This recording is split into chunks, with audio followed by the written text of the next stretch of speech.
Let's take a look at the status bar. This one here.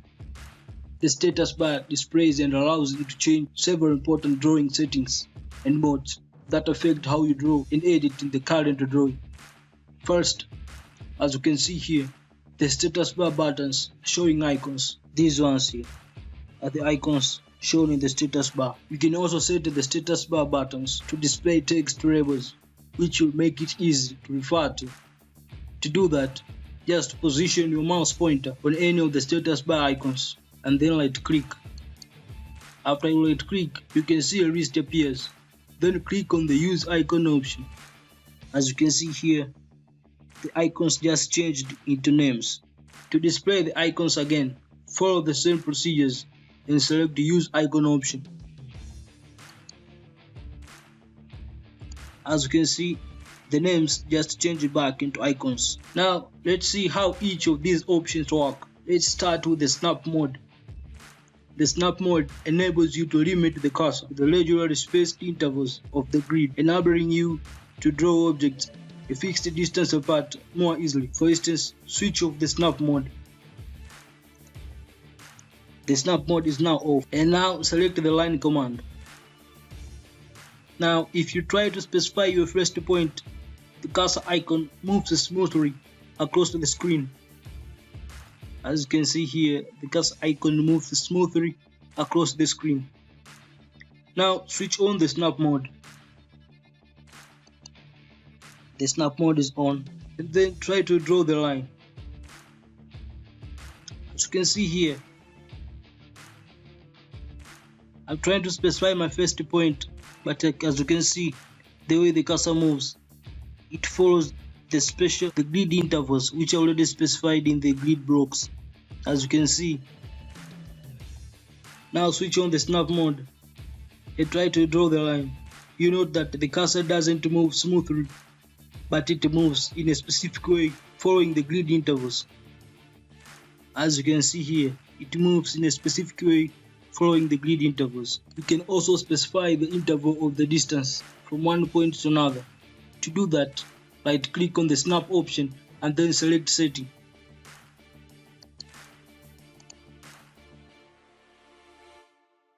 As you can see, a dialog box appears with several options.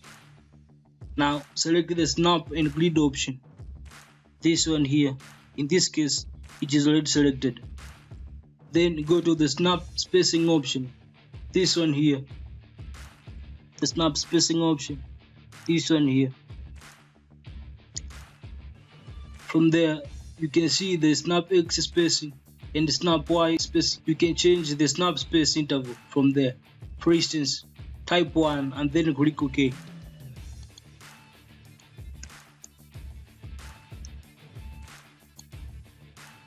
Now go and try to draw a line, and you will see that the cursor snap interval is increased.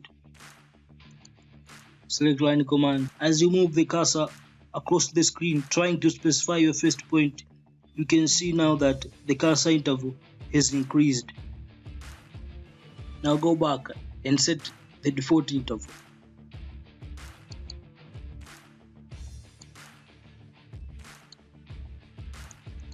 The default interval was 0.5. So set 0.5 and click OK. The next tool is grid. Grid displays a series of graph paper style lines or regularly spaced lines which serve as a distance reference. These lines here on this big blank screen, you can turn the grid on and off just by clicking on the grid icon on the status bar. So click on the grid icon on the status bar. As you can see here, the grid goes off. To turn it back on, click again on the grid icon. As you can see, just click on the grid icon. The grid now appears again. By default, the grid has 5 blocks vertically and horizontally. These little blocks here, if you count them from here up to here, they are 5, and from here up to here, they are 5 as well. You can change this setting by just right clicking on the grid icon and then select settings. So click on the grid icon, right click on the grid icon, and then select settings.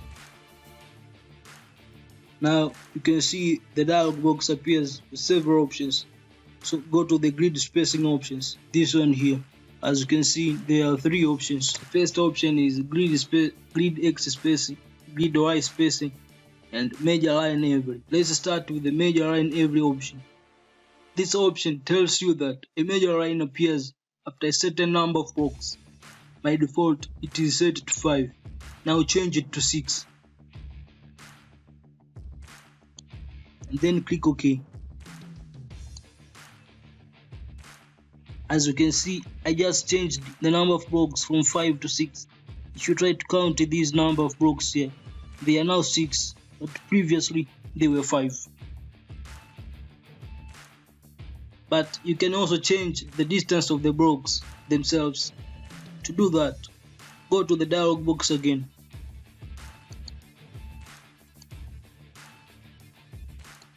Now set the grid X spacing and the grid Y spacing into 1 and then click OK.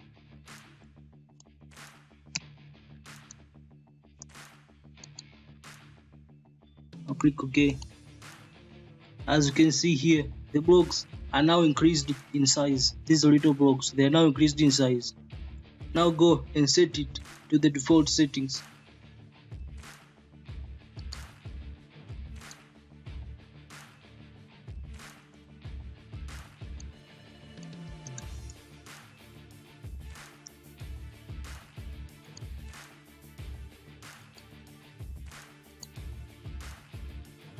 The next tool is the Ortho tool.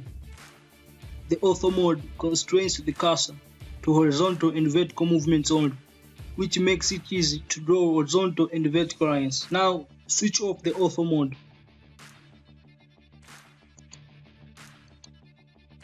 I just switched off the Ortho mode. And now draw several lines in any direction that you want. So select the line command. And try to draw several lines in any direction that you want.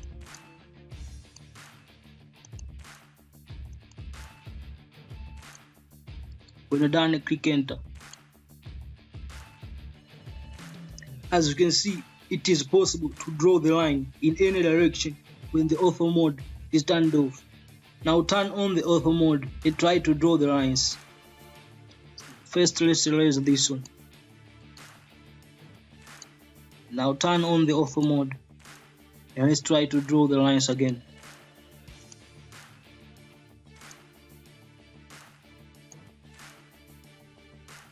As you can see, with Ortho mode turned on, you can only draw horizontal or vertical lines.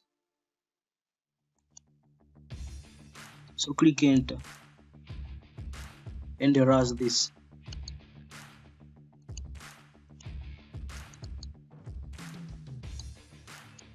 Now let's see another useful tool here, which is called the polar tracking. The polar tracking tool enables the cursor to jump to certain angles when you draw and edit objects. The default angle settings are multiples of 90 degrees, such as 180, 270, and 360 degrees. The polar tracking can be indicated by the green continuous dotted line. So let's try to draw a line here so that we can see the green continuous dotted line known as the polar tracker. Let's click on the polar tracking feature. It is now turned on, and then let's try to draw a line. Select line command and then specify your first point.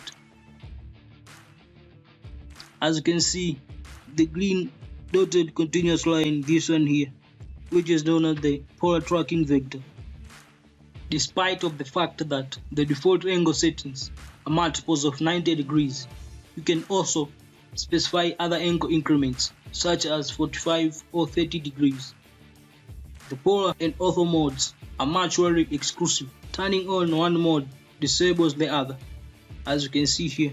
Now, to specify other angle increments, you can right click on the polar icon. Let's right click on the polar icon and then select settings. As you can see, a dialog box appears. Now go to the polar angle settings. The polar angle settings section, this one here. And then you can set your desired angle increment.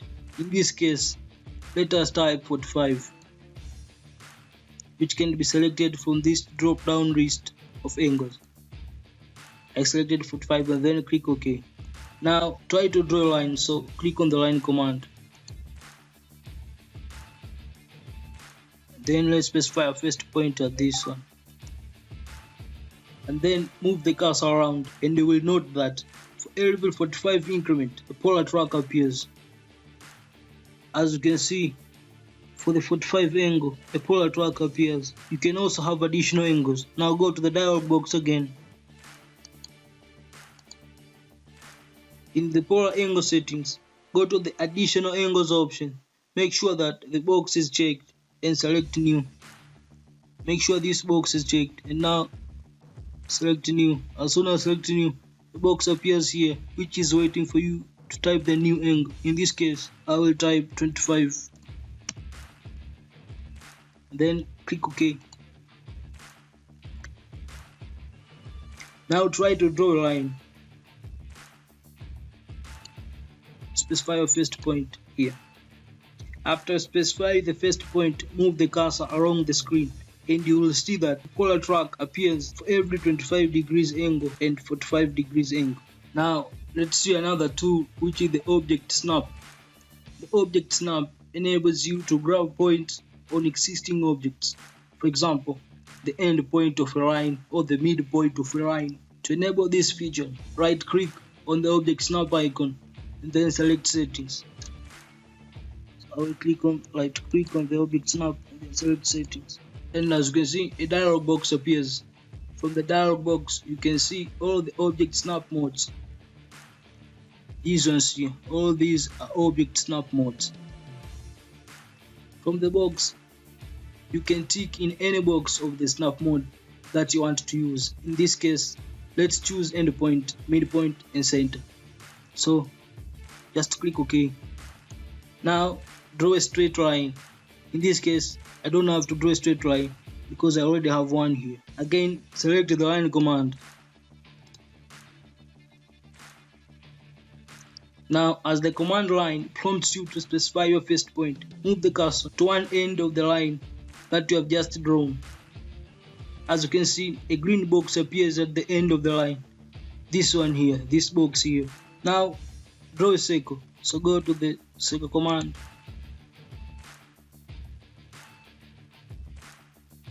And draw a circle right here.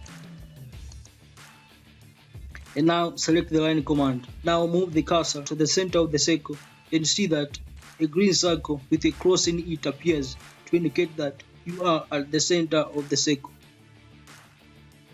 This little green circle appears with a cross in it, as you can see it here. You can use these tools to locate a desired point in any figure that is made up of lines, also circles, ellipses, and so on. Let's erase these ones here. Now try to draw a four-sided figure by using the line command.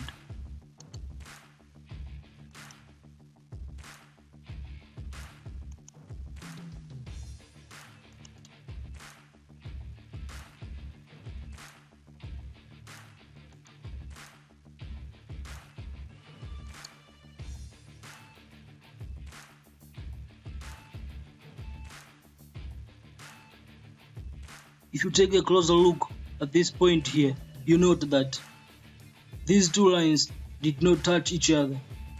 This is because the endpoint object snap is not enabled. Now enable it and draw the figure again, this time into precision. So let's enable osnap. And now in this case, let's just delete this line here. Then select line command. As you can see, I just placed on the end point of this line and the green box appeared to indicate that I am right at the end of the line.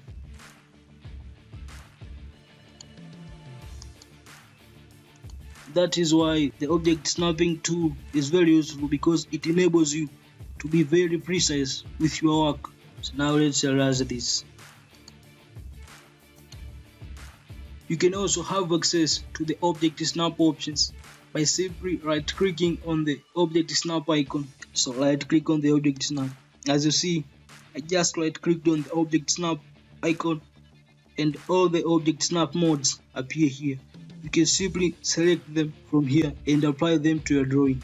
Now, the other feature is the object snap tracking. This feature enables you to locate points based on more than one object snap point.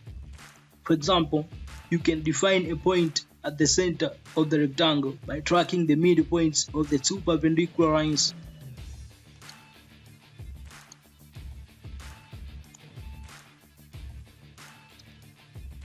Now select the second command.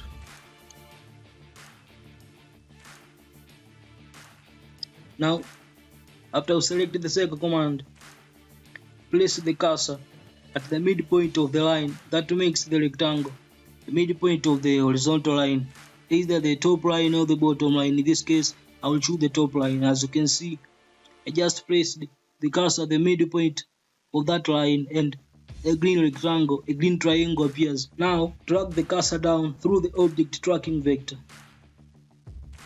As you can see, I'm dragging the cursor down right now and an object tracking vector appears. From there, move the cursor to the midpoint of the vertical line of the rectangle. As you can see, again, the green triangle appears. So now, move the cursor to the right, object tracking vector. As you can see here, until the two object tracking vector meet, and that is the center of the rectangle. As you can see, the two object tracking vectors just met here, and that is the center of my rectangle. In this case, I will draw my circle there, like that. The other tool is the dynamic mode tool. The dynamic function displays the command line beside the cursor. The dynamic feature also gives you a dynamic angle readout. Now turn on the dynamic mode. As you can see, I just turned on the dynamic mode.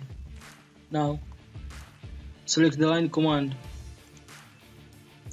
As you can see here, as soon as you select the line command, the command line is displayed just right beside the cursor. As you can see, the command line is here. It says specify first point, just as the command line says down here.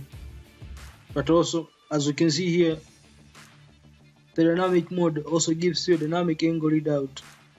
So now let us specify a first point and then drag the cursor downward. As you can see here, an angle appears. This is the dynamic angle readout. It changes automatically as you drag the cursor across the screen. Apart from the dynamic angle readout, there is also a dimension input. This one here. You can simply enter dimensions straight from the keyboard to specify the length of your line. Now, switch off the dynamic mode.